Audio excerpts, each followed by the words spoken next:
Everyone very very good morning all of you. आप सभी का स्वागत है आपके अपने यूट्यूब चैनल में। आज मैं फिर से नेक्स्ट जो क्लास है हमारी वो लेके आया हूँ। हमारा जो एनसीईआरटी क्लास 6 से लेके +2 तक के जो क्वेश्चन सीरीज है for UPSC state PCS all India government exam. तो मेरा इस सेक्टर में 7-8 सालों का नॉलेज है, तो उसी के बेस पे मैंने ये क्वेश्चन बनाई है। तो इसकी स्पेसिफिकेशन क्या है, ये book by book page bye page line by line जहाँ से भी क्वेश्चन बन सकते हैं वहाँ से क्वेश्चन बनाए हैं। कोई भी क्वेश्चन, एक भी क्वेश्चन इररेलेवेंट नहीं है, ठीक है। क्योंकि अगर आप क्वेश्चन का ट्रेंड देखोगे तो 70-80% तक तो क्वेश्चन एनसीईआरटी से ही आते हैं, ठीक है। मैंने इस तरीके से क्वेश्चन बनाया क्योंकि मैंने खुद फेस किया है। और इसकी स्पेसिफिकेशन ये है कि ये ए ग्रेड से लेकर डी ग्रेड तक जितने भी इंडिया में एग्ज़ाम होते हैं ना, उन सारे एग्ज़ामों में आपको ये देखने को मिलेंगी, ठीक है। इसके अलावा ये लेक्चर नंबर 64 है और यहाँ पे आप 14,000 क्वेश्चन कंप्लीट हो जाएंगे।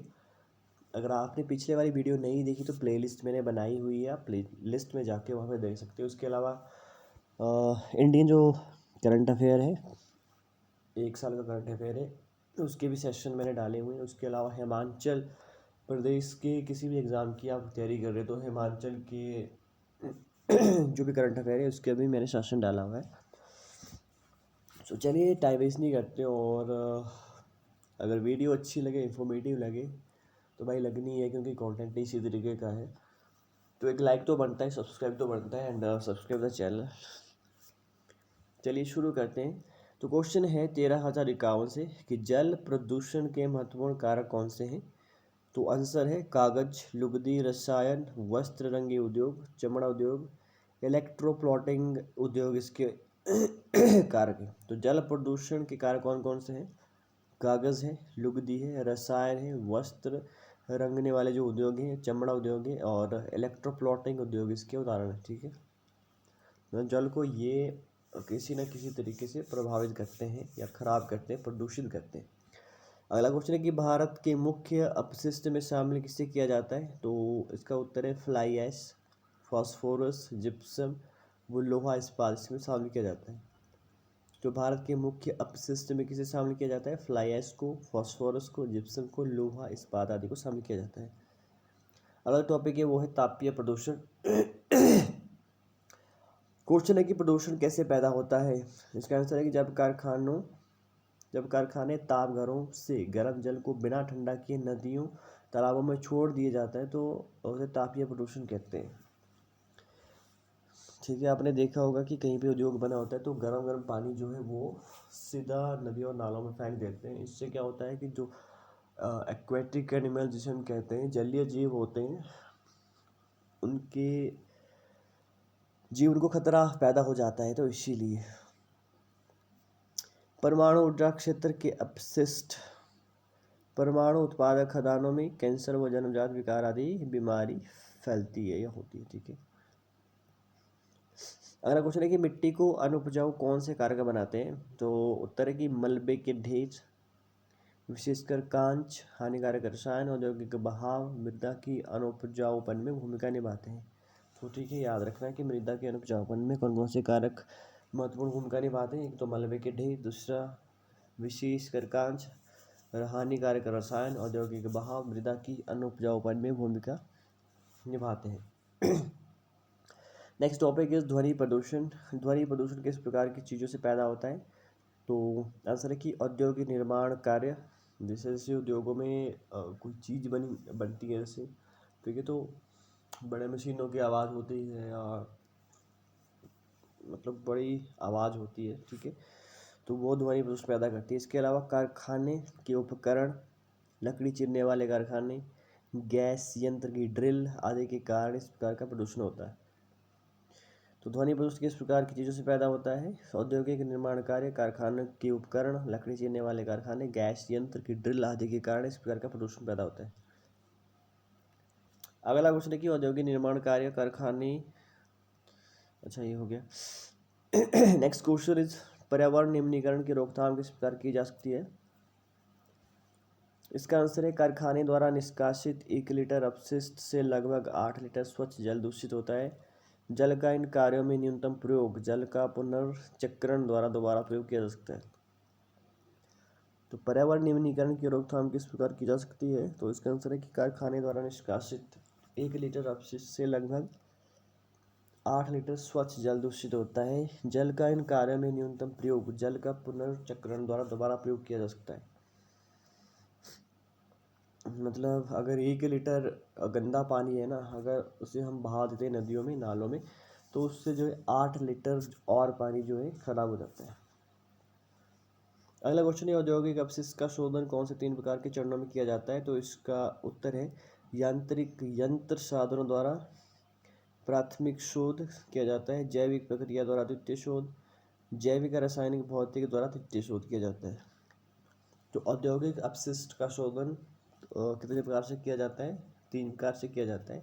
एक तो यांत्रिक यंत्र साधनों द्वारा प्राथमिक शोध किया जाता है, उसके अलावा जैविक प्रक्रिया द्वारा द्वितीय शोध किया जाता है, तीसरा जो है जैविक और रासायनिक भौतिक द्वारा तृतीय शोध किया जाता है।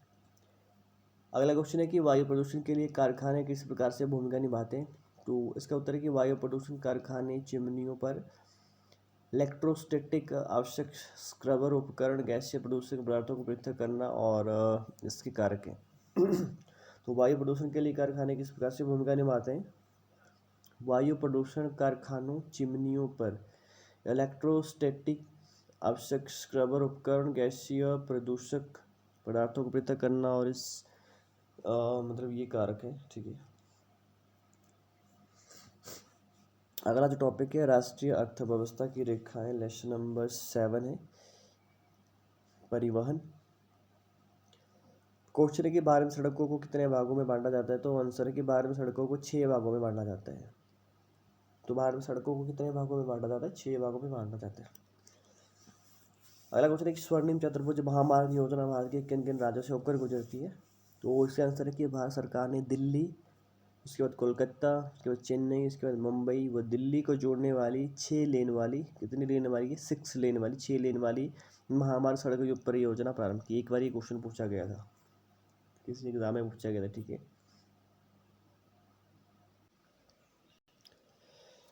तो क्या क्वेश्चन है कि स्वर्णिम चतुर्भुज महामार्ग योजना भारत की किन किन राज्यों से होकर गुजरती है? तो आंसर है कि भारत सरकार ने दिल्ली, कोलकाता, चेन्नई, मुंबई व दिल्ली को जोड़ने वाली 6 लेन वाली महामार्ग सड़क परियोजना प्रारंभ की है। अगला क्वेश्चन है कि भारत का प्रथम राजमार्ग कहाँ से कहाँ तक विस्तारित है? तो इसका आंसर है कि उत्तर दक्षिण गलियारा, जो श्रीनगर से कन्याकुमारी तक स्थित है। तो भारत का प्रथम राजमार्ग कहाँ से कहाँ तक विस्तारित है? उत्तर दक्षिण गलियारा, जो श्रीनगर से कन्याकुमारी तक स्थित है। अगला क्वेश्चन है कि भारत का दूसरा महत्वपूर्ण राजमार्ग गलियारा कहाँ से कहाँ तक स्थित है? तो इसका आंसर है यह पूर्व से पश्चिम सिलहट असम वो पोरबंदर गुजरात। ये क्वेश्चन भी पूछा जाता है। ठीक है, तो ये प्लेस पूछा जाता है। जैसे भारत का दूसरा राजमार्ग गलियारा कहाँ से कहाँ तक है? आपको पता है कि असम से गुजरात तक है, बट एग्जामिनर आपसे पूछेगा प्लेस, जैसे सिलहट असम से पोरबंदर गुजरात तक स्थित है। नेक्स्ट क्वेश्चन है, भारत में बनने वाली सड़क परियोजनाएं किसके अधीन कार्य करती है? तो आंसर है ये परियोजना राष्ट्रीय राजमार्ग प्राधिकरण NHAI के अधीन कार्य करती है, national highway authority of India. तो भारत में बनने वाली सड़क है, यहाँ पे राज्य नहीं दिया है, भारत दिया है, इंडिया दिया है, तो स्टेट नहीं दिया है। भारत में बनने वाली सड़क जो है परियोजना किसके अधीन कार्य करती है? ये परियोजना राष्ट्रीय राजमार्ग प्राधिकरण के अधीन कार्य करती है, national highway authority of India के अंतर्गत। अगला क्वेश्चन है, राष्ट्रीय राजमार्ग को किस नाम से जाना जाता है? तो इसका उत्तर है इसे प्राथमिक सड़क तंत्र भी कहते हैं। निर्माण रखरखाव केंद्रीय लोक निर्माण विभाग CPWD करते हैं।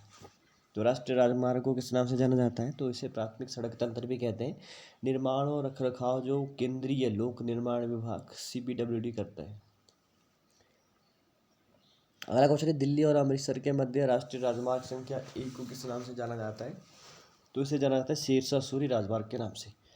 तो दिल्ली और अमृतसर के मध्य राष्ट्रीय राजमार्ग संख्या 1 है, तो किसके बीच में? दिल्ली और अमृतसर के बीच में, और इसे किस नाम से जाना जाता है? शेरशाह सूरी राजमार्ग के नाम से जाना जाता है। अगला क्वेश्चन है, राज्य के राजमार्ग किसके अंतर्गत आते हैं? तो ये आते हैं PWD के अंतर्गत। ये राज्य की राजधानी को जिला मुख्यालय से जोड़ते हैं। तो राज्य के राजमार्ग किसके अंतर्गत आते हैं? PWD के अंतर्गत आते हैं। जो स्टेट की PWD होती है उसके अंतर्गत आते हैं। ठीक है, ये राज्य की राजधानी को जिला मुख्यालय से जोड़ते हैं। अगला क्वेश्चन है कि जिला मार्ग किसे जोड़ते हैं? तो इसका उत्तर है जिले के प्रशासनिक केंद्रों को जिला मुख्यालय के साथ। तो जिले के मार्ग किसे जोड़ते हैं? जिले के प्रशासनिक केंद्रों को जिला मुख्यालय के साथ। अगला क्वेश्चन है कि जिला मार्गों का उत्तरदायित्व किसका है? तो इसका उत्तर है जिला परिषद। तो जिला मार्गों का उत्तरदायित्व किसका है? जिला परिषद। अगला क्वेश्चन है, किस योजना का उद्देश्य देश के प्रत्येक गांव को प्रमुख शहरों से पक्की सड़क से जोड़ना है? तो यह है प्रधानमंत्री ग्राम सड़क योजना। तो किस योजना का उद्देश्य देश के प्रत्येक गांव को प्रमुख शहरों से पक्की सड़क जोड़ना है? तो ग्राम सड़क, प्रधानमंत्री ग्राम सड़क योजना। कुछ ऐसे पूछा जा सकता है कि प्रधानमंत्री ग्राम सड़क योजना का उद्देश्य क्या है? ठीक है, तो उसका आंसर आएगा कि इस योजना का उद्देश्य देश के प्रत्येक गांव, यहाँ पे प्रत्येक गांव को प्रमुख शहरों से जोड़ना। किससे जोड़ना है? प्रमुख जो मेन शहर है उसको पक्की सड़क से जोड़ना है। अगला क्वेश्चन है कि सड़क सीमा संगठन कब बना था? तो इसका आंसर है 1960 में। तो सड़क सीमा संगठन कब बना था? 1960 में बना था। अगला क्वेश्चन है कि बीआरओ किन क्षेत्रों में सड़कें बनाता है? तो इसका आंसर है उत्तर व उत्तर पूर्वी क्षेत्रों में। बॉर्डर रोड ऑर्गेनाइजेशन जिसे हम कहते हैं, तो बीआरओ वो कहाँ पे सड़कें बनाता है? तो बीआरओ बनाता है उत्तर व उत्तर पूर्वी क्षेत्रों में। अगला टॉपिक है रेल परिवहन। तो ये क्वेश्चन तो मैक्सिमम क्वेश्चन पूछा जाता है कि पहली भारतीय रेल कब चली थी? तो इसका आंसर है 1853 में मुंबई से थाने के बीच में चली थी। तो पहली भारतीय रेल कब चली थी? 1853 में मुंबई से थाने के बीच में चली थी।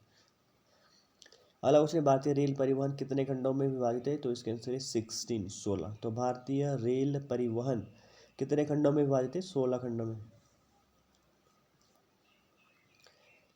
अगला टॉपिक है पाइपलाइन। तो क्वेश्चन है कि पाइपलाइन का उपयोग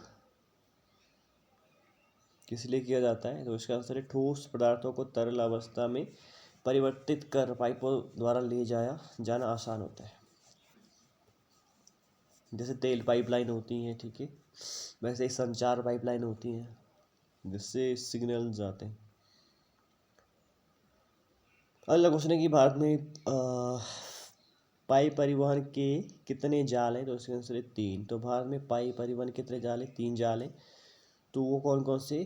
फर्स्ट है कि ऊपरी असम के क्षेत्रों में गुवाहाटी, बरौनी व इलाहाबाद के रास्ते कानपुर। तो पाइपलाइन परिवहन का पहला कौन है? उत्तरी असम के क्षेत्रों में गुवाहाटी असम, बरौनी इलाहाबाद उत्तर प्रदेश के रास्ते कानपुर उत्तर प्रदेश तक। दूसरी शाखा जो है बरौनी से राजबंद होकर हल्दिया तक जाती है। दूसरी शाखा कहाँ से कहाँ तक जाती है? दूसरी शाखा बरौनी से राजबंद होकर हल्दिया तक जाती है। तीसरी जो है दिल्ली व सोनीपत के रास्ते पंजाब से जलंधर।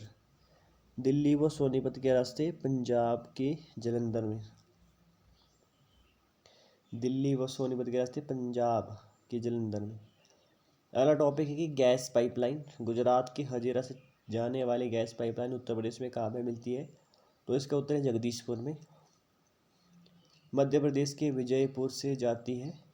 इसकी शाखाएं राजस्थान के कोटा, उत्तर प्रदेश के शाहजहांपुर, बबराला व अन्य स्थानों पर जाती है। तो गुजरात के हजीरा से जाने वाली गैस पाइपलाइन उत्तर प्रदेश में कहाँ मिलती है? तो इसका आंसर है जगदीशपुर। मध्य प्रदेश के विजयपुर से जाती है। शाखाएं जो है राजस्थान के कोटा, उत्तर प्रदेश के शाहजहांपुर, बबराला व अन्य स्थानों पर जाती है। अगला जो टॉपिक है जल परिवहन। क्वेश्चन है कि भारत में अंतरस्थलीय नौ संचालन राजमार्ग कितना है? तो आंसर है 14,500। तो भारत में अंतरस्थलीय नौ संचालन राजमार्ग कितना है? तो ये है 14,500। अगला क्वेश्चन है कि मशीनीकृत नौकाओं द्वारा कितना मार्ग तय किया जाता है? तो इसका आंसर है 5685 किलोमीटर। तो मशीनीकृत नौकाओं द्वारा कितना मार्ग तय किया जाता है? 5685 किलोमीटर। नेक्स्ट क्वेश्चन है, भारत सरकार द्वारा घोषित राष्ट्रीय जलमार्ग कौन से हैं? तो इसका आंसर है हल्दिया तथा इलाहाबाद के मध्य गंगा जलमार्ग 1620 किलोमीटर, जलमार्ग संख्या 1। तो भारत सरकार द्वारा घोषित राष्ट्रीय जलमार्ग कौन सा है? तो हल्दिया तथा इलाहाबाद के मध्य गंगा जलमार्ग 1620 किलोमीटर, जलमार्ग संख्या 1 ये है। अगला क्वेश्चन है कि सदिया से धुबरी के मध्य कौन सा जलमार्ग है? तो सदिया से धुबरी के मध्य कौन सा जलमार्ग है? ब्रह्मपुत्र जलमार्ग 891 किलोमीटर। सदिया से धुबरी के मध्य कौन सा जलमार्ग है? ब्रह्मपुत्र 891 किलोमीटर।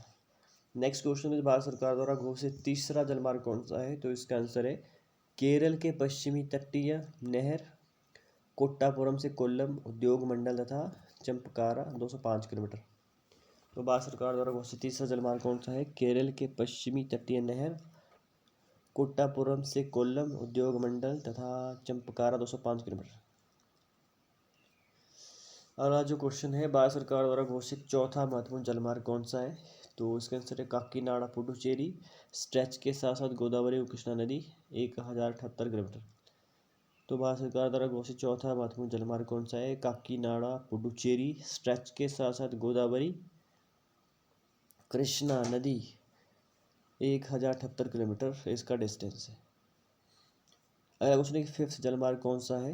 तो इसका आंसर है मातई नदी महानदी डेल्टा चैनल ब्राह्मणी नदी को पूर्वी तटीय नहर के साथ साथ ब्राह्मणी नदी का विशेष विस्तार 855 किलोमीटर। तो फिफ्थ जलमार्ग कौन सा है? मातई नदी महानदी डेल्टा चैनल ब्राह्मणी नदी व पूर्वी तटीय नहर के साथ साथ ब्राह्मणी नदी का विशेष विस्तार 855 किलोमीटर। अगला क्वेश्चन है, भारत में प्रमुख अंतर जलमार्ग कौन से हैं? तो इसका आंसर है मांडवी जुआरी कंबरजुआ सुंदरवन बराक केरल का पक्सजल आदि। तो भारत के प्रमुख अंतर जलमार्ग कौन से हैं? जैसे दो लैंड के बीच में ज़मीन के बीच में अगर पानी होता है तो उसके बीच से पानी वाले जहाज गुजारे जाते हैं तो उसे कहते हैं कि अंतर जलमार्ग, दो जलमार्गों के बीच में। तो वो है मांडवी जुआरी कंबरजुआ सुंदरवन बराक केरल का, बराक वो केरल का आई थिंक यहाँ पे पसत जल है, केरल का पसत जल आदि।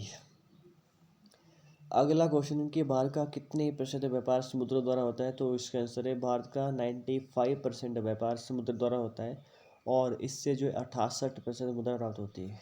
समुद्र से व्यापार क्यों होता है? कि समुद्रों में कॉस्ट बड़ी ही कम आती है।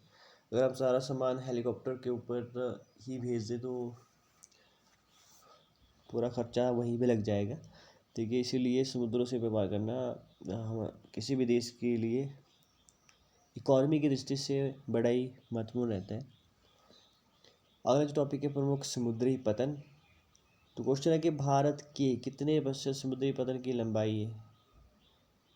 तो भारत की कितने प्रतिशत समुद्री पतन की लंबाई, भारत के मतलब समुद्री पतन है उसकी लंबाई कितनी है? तो भारत की जो है 75 से 16 किलोमीटर लंबी तटरेखा है। ये क्वेश्चन तो मैक्सिमम बार पूछा जाता है कि भारत का जो समुद्री पतन है उसकी लंबाई कितनी है, या भारत की समुद्री तटरेखा की लंबाई कितनी, ये भी पूछा जा सकता है इनडायरेक्टली तरीके से। ठीक है, तो वो है 75 से 16 किलोमीटर। साथ में 12 प्रमुख व 200 मध्य व छोटे पतन है। तो 12 प्रमुख हैं वो 200 मध्य वो छोटे पतन है। ये पतन देश का 95% विदेशी व्यापार संचालित करता है।